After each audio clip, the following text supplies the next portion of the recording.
Hi everyone. Okay, I think this will probably be my last summer piece because today the temperature is 37 degrees. I am slowly melting, and coming from someone who comes from Malaysia, I can tell you, I mean, it's pretty hot in Malaysia, but we never get temperatures like that. At most, we get like 31, 32 degrees, and it rains almost every single day, so the temperature is not that high. You see, it's humid. Yes, it can get very cloying because of the humidity, but the heat is never like this. They say it's going to go up to 40 degrees next week. I think I should die. I want to buy an igloo from an Eskimo and sit inside it.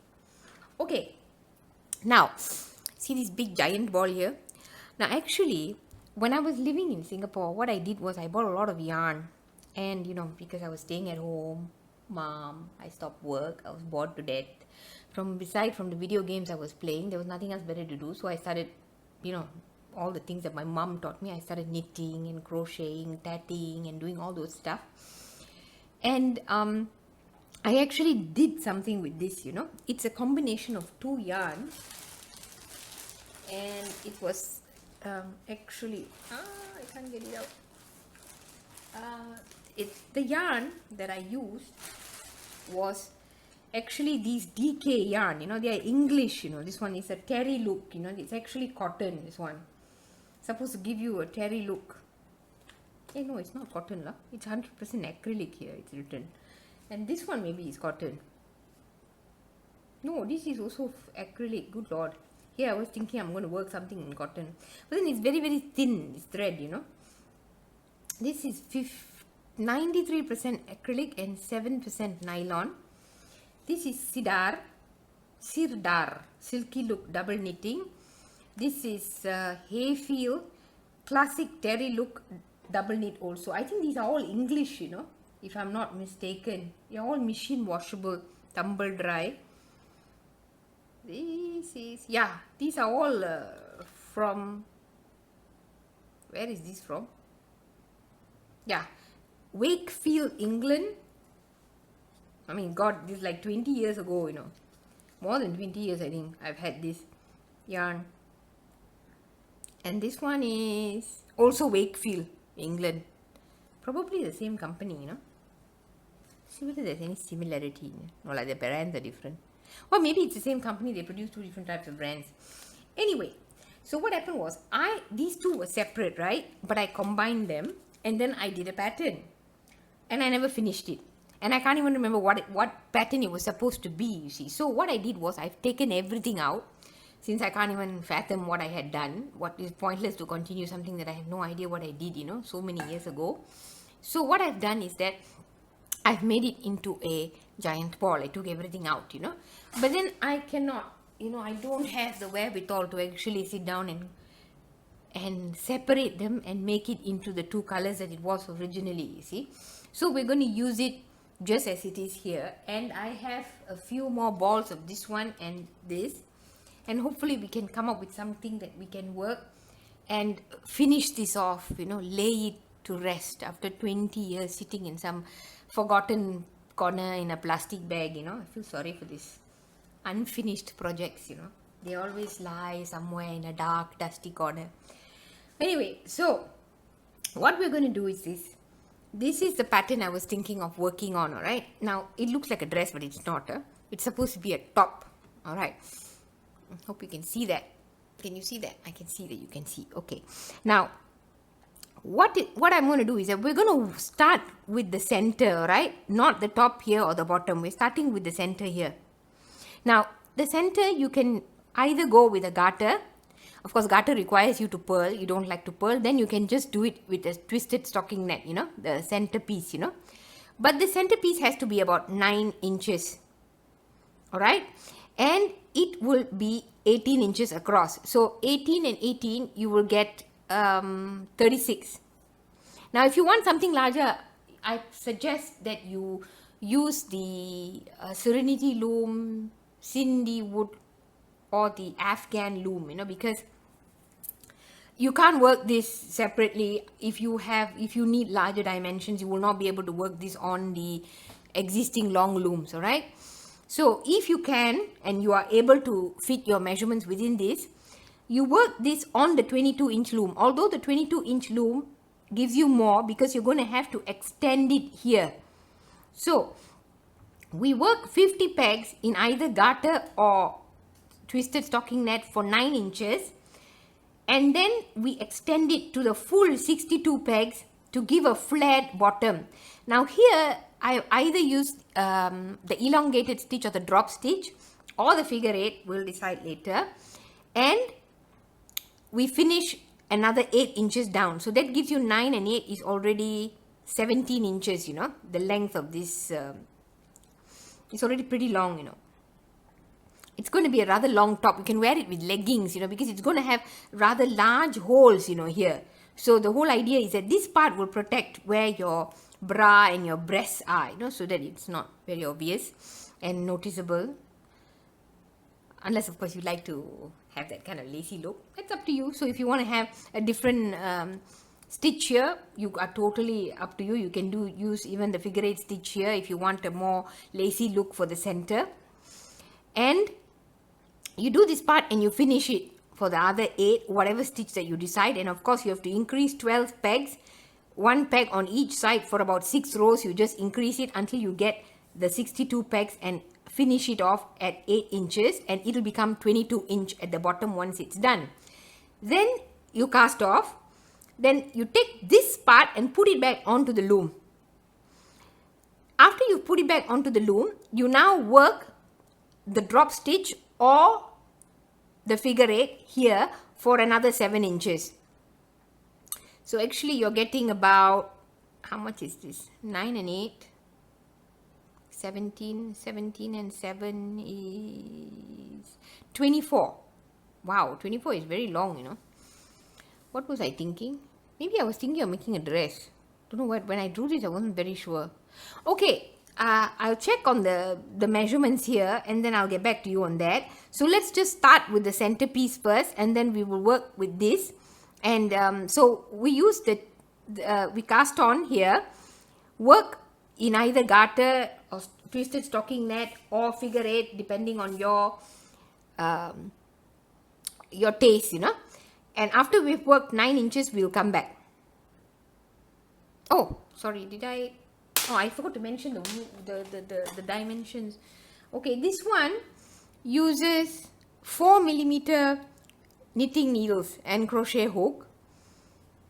This is very long thread. It's about 148 yards, 136 meters. Very, only 50 grams, but very long. So you're able to use it quite a bit before you run out. And this one is also 4mm. It's got a very nice terry look to it, you know. And this is how many meters? Yes, this is even longer. This is 169 yards and 152 meters. Okay, so these are all pretty, you can get quite a bit of mileage, you know, when you're working on them. So we'll come back once we have done the center bit. And mind you, this is only the front. The back and the front, you'll have to work them separately. And then you'll join up the sides. Now here, I haven't really decided what I want to do. I could also just go with maybe a strap, you know, after I finish this part here, you know. Or I will come and see. Let me see whether I've decided to make this into a dress or a top. Okay guys, we're back. We have done about 9 inches on this. I chose to go with the twisted stockinette. Yeah, I know I'm lazy. I also didn't want to do the garter stitch because it involves working with the perm. So that's 9 inches. Can you see that? Yeah, 9 inches. Okay, so now what we're going to do is we're going to start work. I've decided just to make it a very long flowing top, you know. So it'll probably reach around your hips like that, you know. But you wear them, since it's a lot of this part is going to be quite lacy. So even if it's long, it will probably let a lot of air through, you see. So you don't really have to worry about whether it's going to be too warm to wear. This is the only part that will be, you see, because, you know, it's going to go over your chest area. so it'll cover your bra and your breast, you see. So this part I've made it a bit thicker, but the rest of the garment will not have that kind of a look, you see. So here we'll be working the elongated stitch or the drop stitch. Now also we have to work in all the rest of the pegs until we come here. So you will be doing the increases, you'll be doing one on each side. So since you'll be doing one on each side, actually this is my fault, you know, I should have actually calculated and brought this down by about 6 pegs here. So when you start 2, 3, 4, 5, 6, so when you start from, if you've got the 62 peg loom, you should start from this peg, 6 pegs down from the side peg, 6 pegs down. So this way there will be 6 pegs down here too. So when you come and you finish joining up everything and not joining up, sorry, but once you extend this 12 stitches, 1 stitch on one side, you would end the last stitch here, which is probably easier for you to realize where the end is without closing the panel. See, now I will probably have to mark it, you see, so that I don't accidentally close the panel, because here we'll have 6 stitches and the other 6 stitches will come from here, 1, 2, 3, 4, 5, 6, you see. So it's going to end here. This is where the 2 pegs here, these 2 pegs will be where the beginning of the panel and the end of the panel will be, and you cannot work the stitch from here to here. It would have been easier if it had been this peg, which is why I'm asking you to move this down 6 pegs, you see, but I didn't do. But probably for the back piece I'll remember to do that. So I'm going to have to mark this peg, which I better do now. Put a marker on it so that it doesn't accidentally get worked, you see. Do I have anything inside here that I could use? Ah, yes. I've got one of these little things that I use for making the cover for my... Okay, just mark it off. Or you can use also one of these stitch holders. I think I better get another loop in. Okay. So this way, I will at least know not to work it from here to here. 1, 2, 3, 4, 5, 6. I think that's important, you know, we are all human. We tend to make mistakes. Alright, now the other thing I wanted to show you is to show you about the increases that we'll be doing. Usually when I do an increase, all I do is just do this, you know. Add on a stitch, you see. Sorry, wrong direction. See, if I do an increase, let me get some thread out. Since we'll be working this immediately, I usually do this, you see. Just do an increase like that, and you've got an added stitch, you see. And then when you come here, you add on a stitch before you go back. But this time round, what I was thinking of doing, but I don't think it's really necessary, but you know, this is just something that you can keep in mind if you're working with other pieces. If you don't want it to be very apparent that you are increasing a stitch, what you should do is you should move the stitch. See, you take this, put everything everywhere, so far away. Now what you do is you take this stitch and you put it here,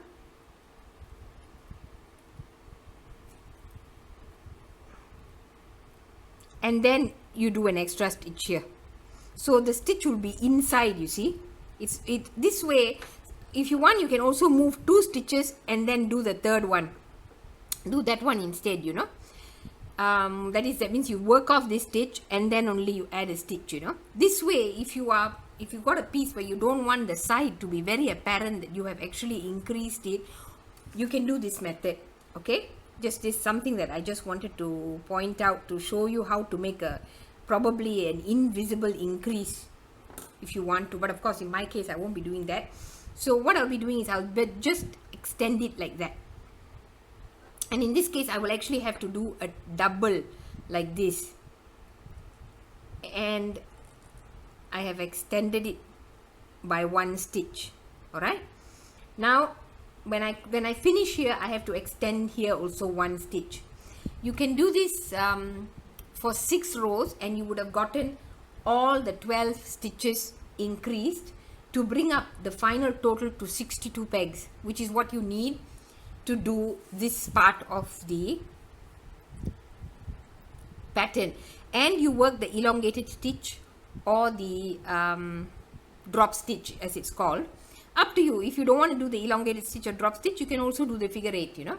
If you want to know either the figure 8 or the drop stitch, you can look at my drop stitch figure 8 loom knit tarn jacket. That one has instructions, and it also has the links to, I think, Manda Pratt's figure 8 and a drop stitch video also in there. No, I can't remember whose video that was. I think it was I think it was Virginia Gallagher's video. Let me just check. Got my computer on. Yes, it's Virginia Gallagher's video, the drop stitch, Simply Intertwined. I think that's her channel's name, you know.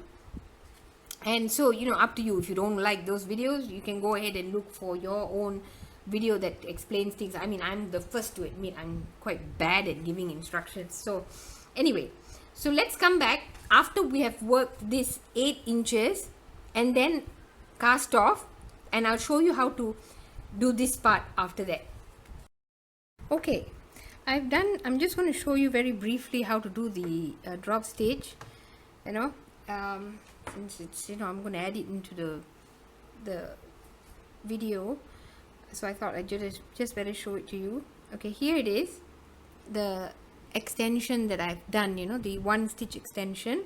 So this is the stitch that I will have to work, you know. So the first thing you do is you do a normal knit stitch, you know, the E-wrap knit stitch. After you do the knit stitch, you wrap it twice. You can do it 3 times or so, up to you. I'm only doing it twice, you know. I'm not giving it that big a lace look, but if I find that the lace is not enough, I may decide to go with 3. Each time you do the E-wrap knit, after you do the E-wrap knit, you wrap the peg 2 times. You wrap it in the direction of the E-wrap knit always. Now every time you do, you can check whether you have done your knit stitch before by looking at this cross here, the way that the stitch, the thread goes from, the yarn goes from here to here. That means you have done your knit stitch. Okay, did I do a knit stitch here? Yeah, because the thing is here. If it isn't, it would be here. That's why you have that pull down, you see, that will tell you that you've done the stitch. Then you do the 2 E-wraps, because these 2 stitches will not cause that, you see, to happen. Now you go and do the next stitch, do the E-wrap. See, when you do the E-wrap, that stitch comes across here. Then you do the 2 wrap. Okay, and continue that, and then don't forget to do the extra stitch here. I just wanted to explain something to you while I'm doing the last few stitches of the first row of the drop stitch, because you have to do the second part where you remove all these stitches, you know. So I thought, can you, my light is that okay? I think the shadow from the, okay, now you see the reason why I was telling you that this part of it slants, you know, here, is because if you were to take this stitch and just merely make a mistake and wrap this 2 times here, you will notice that it will be horizontal, you know. Well, it's not really that obvious. I thought it would be more obvious. But anyway, you're not well, actually that doesn't work really. But I was hoping that it would be one indication of how the stitch works, you see. The reason why you have to have a knit stitch before you wrap the peg 2 times is because you need to anchor the wrap down, you see. If you just wrap it without the knit stitch, it won't work very well in keeping the stitch there when you unwrap it, you see. Because after you have wrapped these, you have to unwrap it. And if you do not do that knit stitch, the whole thing will just come off the peg, you see, because you're going to pull it off.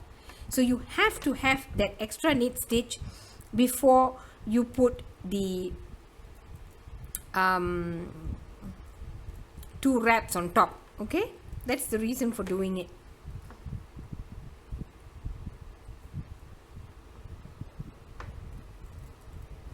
Now I'll just show you this part, and then we will go and I will show you how to remove it from the peg and then knit back.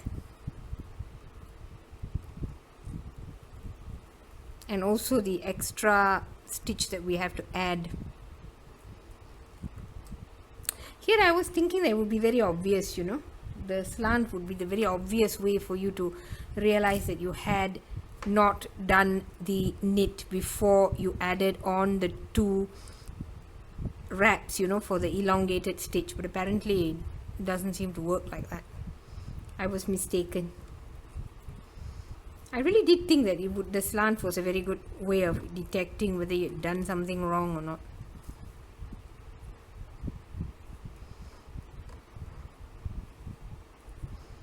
Now usually I never work the last stitch, but because we're going to extend the stitch one more, we're going to have to work this.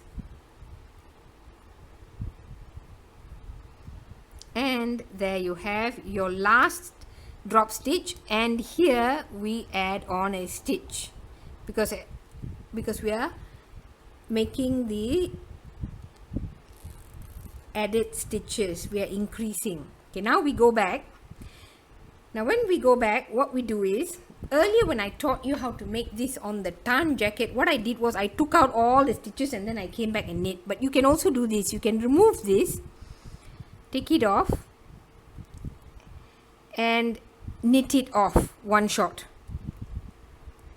Okay,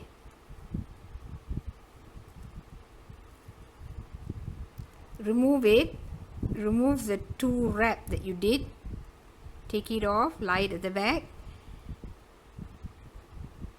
and knit it off, so that in one motion you would have finished 2 rows. The row where you take off the wraps that you did and create your drop stitch and secure it with the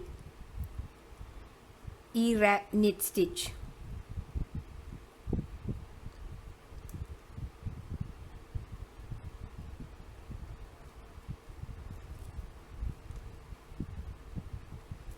Okay, as you work, you see the drop stitch is coming. It's quite big, you know, the hole, so that's why I didn't do it more than 2.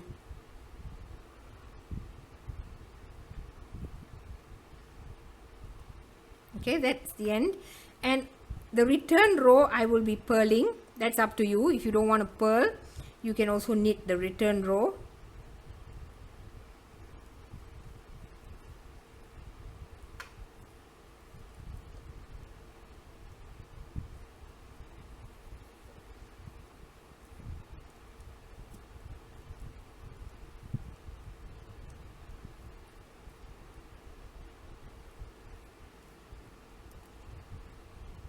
The return row I will not be doing an increase.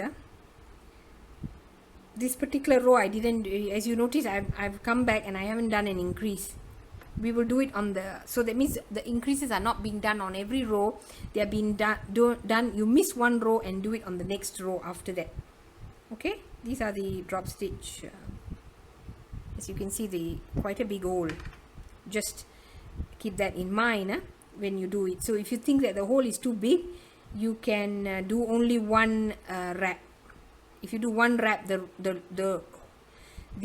lace would be, the lacy part would be considerably smaller, the hole created by the lacy look.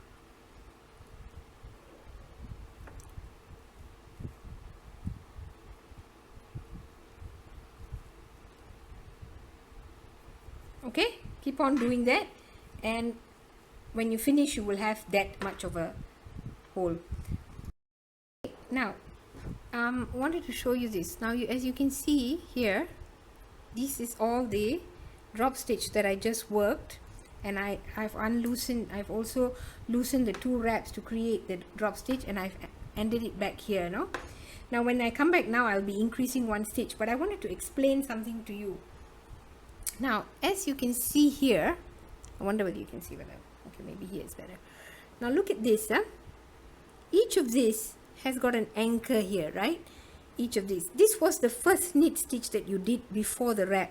If you hadn't done this, the wrap would actually go from here to here. So the hole will be this big instead of it being a singular peg hole.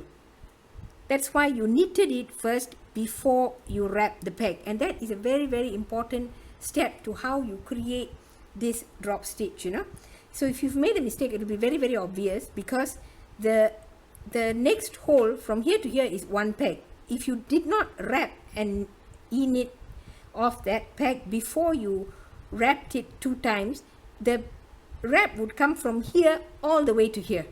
So that means there will be a large hole for your elongated stitch, So it will be very, very obvious if you did not do it properly. As you can see, I luckily have actually done all of them since the space is. Now since after looking at this lace bit, I think I'm not going to do a pearl back. I'll do 5 rows instead. I've done 1 row. I'll do 4 more rows of knit before I do another drop stitch, because the drop stitch, the lace is quite a long hole, so I don't want too many of it. So what I'm going to do is I'm going to do 5 rows, and then I will do a drop stitch. And of course, while I'm doing those 5 rows, I will also extend the stitches until we reach the whole width of this,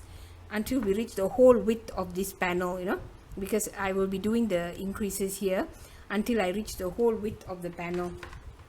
So because of the fact that I noticed that this lace is quite wide, look at it, it's rather big, the hole, almost more than I think my whole thumb can go through. So I'm thinking that I'll do 5 rows of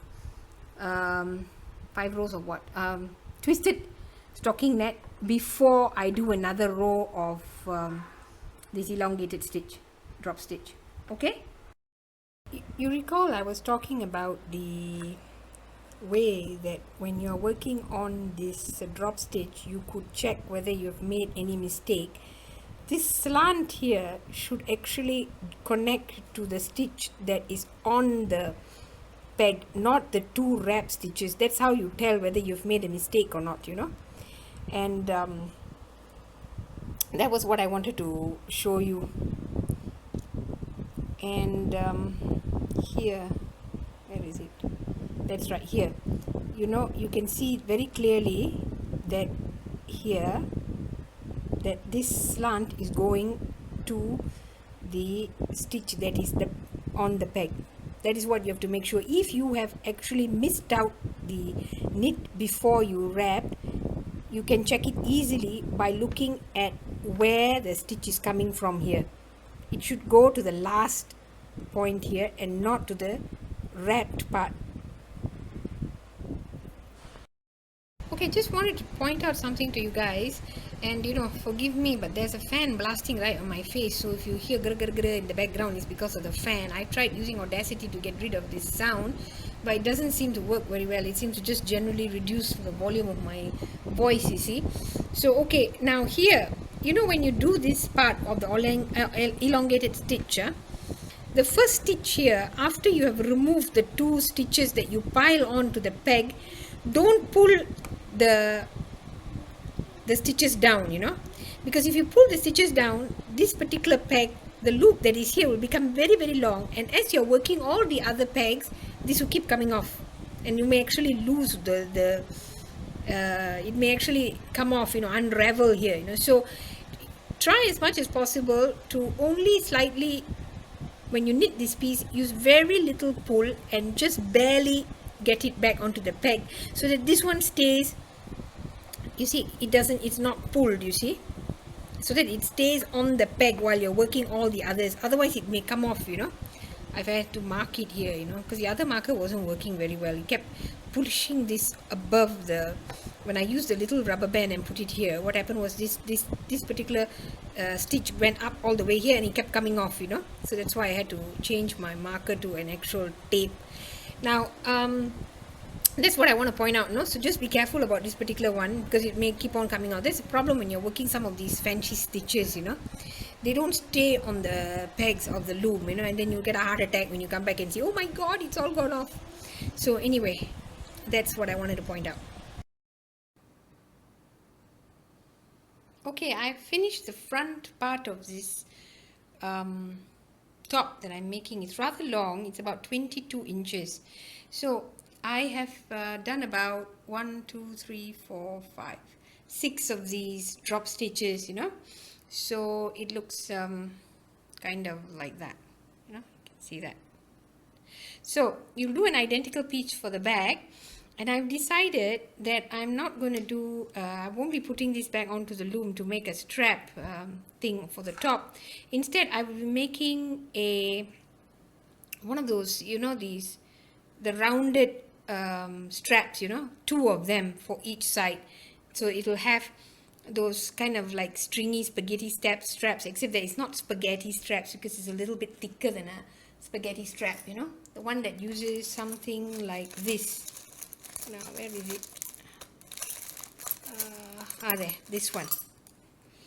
You know, you use one of these. You can either use this, but this is rather thin. I have a bigger one of these kind of things. You know, you can make straps with them.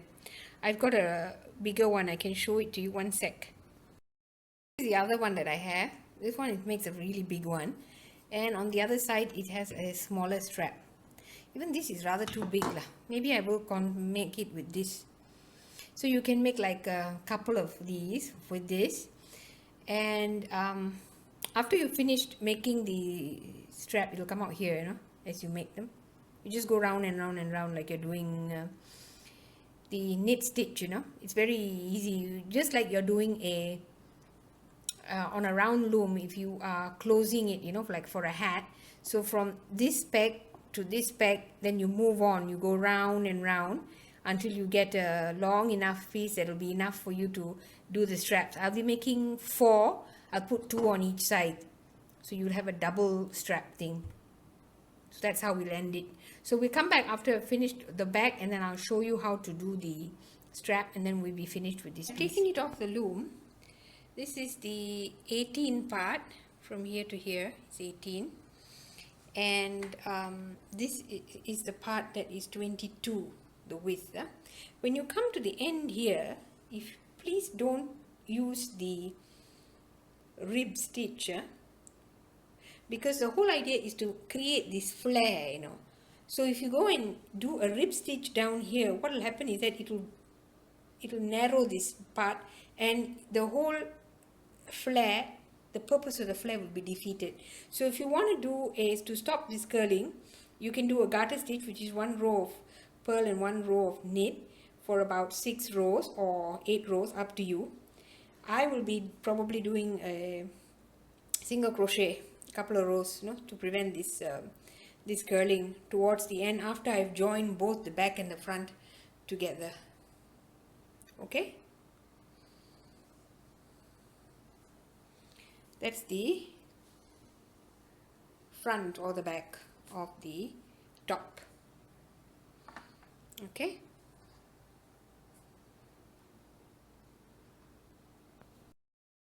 Okay, I'm going to be showing you how to make the cord for your top, for the top. I'm going to make 4 of these cords. What you need to do is to measure where you want the cord to be attached to the top, the front and the back, and after you take the measurement, you make a cord with that measurement. Mine is about 15 inches, so I intend to make 4 cords of 15 inches because each side I'll have 2 cords. If you don't want to do a cord, you can also do a strap. You can either knit or crochet a strap and put that on. That's up to you. Okay, I'm going to show you how to do the I cord on this French knitter. Isn't it cute? It's got a little face there. And what you need to do is this. Yeah, I'm trying to do it with both. I hope I can. For first things you got to do is an easier way to get this down from up here to down here would be just to thread it onto one of the needles that come with the loom and just run it down. Maybe pull it a bit so that it's a bit loose, and then you just dump it down. Oh, the needle's not long enough, so got to push it in a bit with a crochet needle. There. Right, there, it went through much more easily. Okay,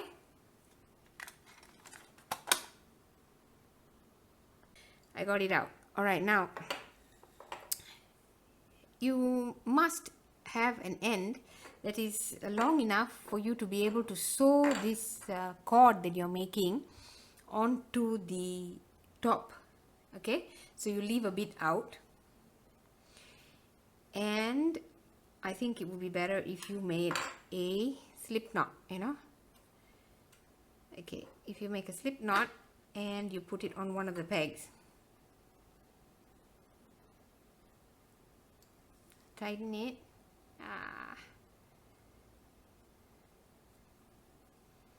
Tighten your slip knot. Okay, now you've got one end there. It's gone through here, right? Now just counterclockwise. No, clockwise, sorry. That means always it is inside. It must not be in this direction. This is counterclockwise. So go in the clockwise direction until you come back to the first peg. Now here you make sure, because this one doesn't have any grooves, you know, this French knitter, so you look for the space in between here, put your hook through and put it over, and then go to the next peg. You go round and round like this. The first round might be a little difficult for you to pick up the thing, and as you work and it gets bigger and bigger, you pull it down here and it will go through this hollow tube here and come out the other side, and you will soon have an I cord when you finish. So what you need to do is you take the measurement, you where you want your cord to start on your top. You put on your, after you've sewn both the back and the front together, you because I finished the back and the front, and once you join, I haven't joined them yet, once you just wear them, after you've joined them, decide where you want to put the straps, measure how long your strap should be, back and front, and create an I cord long enough for you to make a strap out of it. And so you will need like spaghetti straps, you know. You need, I'm doing 2 on each side, so I'll have to have 4 or 15-inch cords.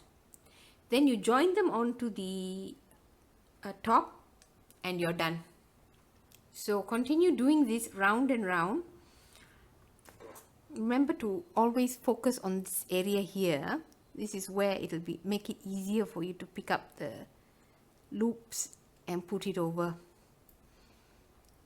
And always go in the clockwise direction. This is called a French knitter. I don't know why. This spool, you know. I think it's called a spool knitter or a French knitter. You can find it on Amazon if you're looking for this. There are several types, even plastic ones, you know. But I like this wood one. This is really old. I don't know who. I think it's my mom's. It's really, really old. Could be about 40 years old, maybe. I don't know how old this thing is, but it's really old. See, as you do, you pull it, you know, so that it goes down through the hole. If you feel that your yarn is too thick and it's not going through the hollow space that you have here, you can either use a bigger spool, or you can just work a strap with either crochet, or you can use you know, use a few pegs on the loom and make yourself a strap long enough for you to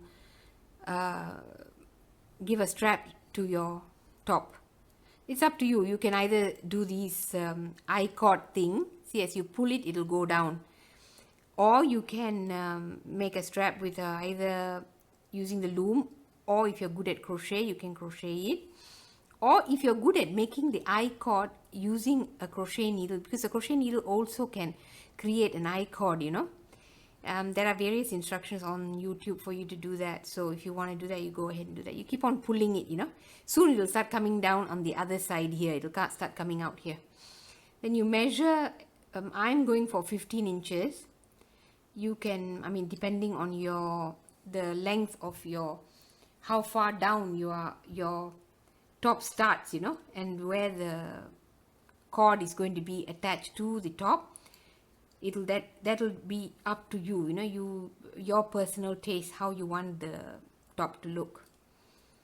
So okay, once I finish the cord and attached it, I'll come back and show you that. Okay, as you can see here, it's beginning to come out on the other side here. It's a very solid round I-cord, you know. So that's how you do it, and it starts to come out on this side. And you do it as long as you want it, the length. Maybe I might not do 4, might be 1 only, because it's rather big actually. Well, let's see how it goes. Okay, I have finished the cord. As you can see, this is about 16 inches, 8 on front and 8 at the back. Now to finish, all you need to do is just take each of these loops, put it on the other one here, take the bottom one over it, then you take this one, done the first one, take the next one, put it on top of it, go over, take this one, put it on this. Actually basically what you would do if you were working on a loom knit piece, you know. Then finally you've got just this one piece here. Okay, now it's out. Okay, cut off how much you want to leave. Mind you, you can use it to sew the strap onto the top. So leave a considerable amount that you can use for sewing. Then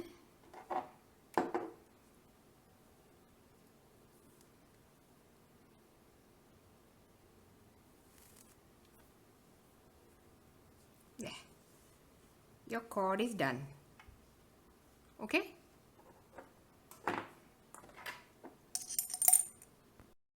Okay, I have joined the back and the front. See, the seam is here. I don't think you can really see it. You have to make it quite a bit invisible, the seam. Now the problem with this is that once you've finished it, you know, despite all the measurements that you have taken, because of the very nature of this twisted stockinette, the top part will never fit your bosom area, you know, your chest area. It's never going to fit it properly. So what you're going to have to do is that you're going to have to fold it in here and put an elastic inside, a very thin elastic, so that one that fits snugly on your chest, you know, the measurement. You take the measurement with the elastic and tighten it a bit so that it will stay onto your chest, and then you fold this in and sew it in, hem it in, and put the elastic on top. The type of elastic I was telling you about is about this size, you know, quite thin, so that it won't really be seen inside. So this is the bottom part, the one which you have worked the elongated stitch or the drop stitch, and this is the top part where later on we will be adding these two straps, you know, to hold it in place. But before we do that, we have to hem the top here, hem it in about a small person, might be about a centimeter in, and then put this elastic in there, and then only you put the straps. Okay, as you can see, this is the amount that I have hemmed in, and I use large stitches, you know. You see the needle I'm using is this one. It's rather big, and I'm only using a single strand. I didn't use the peach thread, you know, only the white one, off white. And as you can see, this much of it is inside, so it'll be just nice for the elastic to go in. And when I started it, I just left a strand here. You see, I just left this. Later on, I will just either come back on the other side, and when I finish, I'll use this and the other leftover thread and tie them together in a surgeon's knot and finish it off. Or I will weave it into the material itself. See how things go, like, no? But see, it's only a very small hem. As you can see on the right side, it's not noticeable at all, but it gives it a flat finish. So without doing a rib or a garter, you already get a finish that doesn't roll. Of course, this part will get gathered up, you see, once you put in the elastic. I've put the elastic here. I used a safety pin, and I haven't really worn it and adjusted it. Make sure when you adjust it that it's snug, you know. Now, if you don't like the look of the elastic and you want to leave the top like that, you can also string a ribbon in between the rows of twisted stockinette, and either a contrasting color or something that accentuates this particular, I mean, whatever shade you choose to make your top with. And you string it in between the rows. Perhaps you can, you know, skip a few and then go in, skip a few and then come out, and you can use it to tie it if you don't want to do an elastic like this. There's also the option for a ribbon. In fact, the ribbon idea is rather pretty, you know. You can have a rather nice looking top where you tighten it whenever you wear it after you put it on.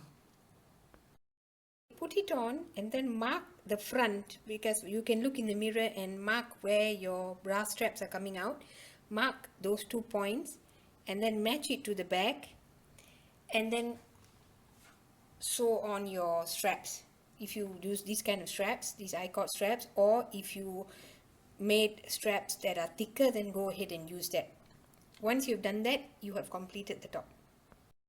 Okay, it's completed with the 2 straps. Make sure when you try them on after you have fitted them, or at least fitted one, to see that the lengths are okay and that they have been positioned in the correct place, you know. Now here at the bottom, like I told you from the beginning, if you want, before you take it off the loom, you can either add garter or rib, up to you, but rib won't really work because it's supposed to flare out, you know. As you can see, this is a flat piece, you know. I hope you can see that.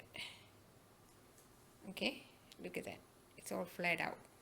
So this is where the elongated stitch is. Anyway, I hope you like the pattern and you try it out. And this part is where you put the elastic to make it more fitting on the top. Okay, so happy looming.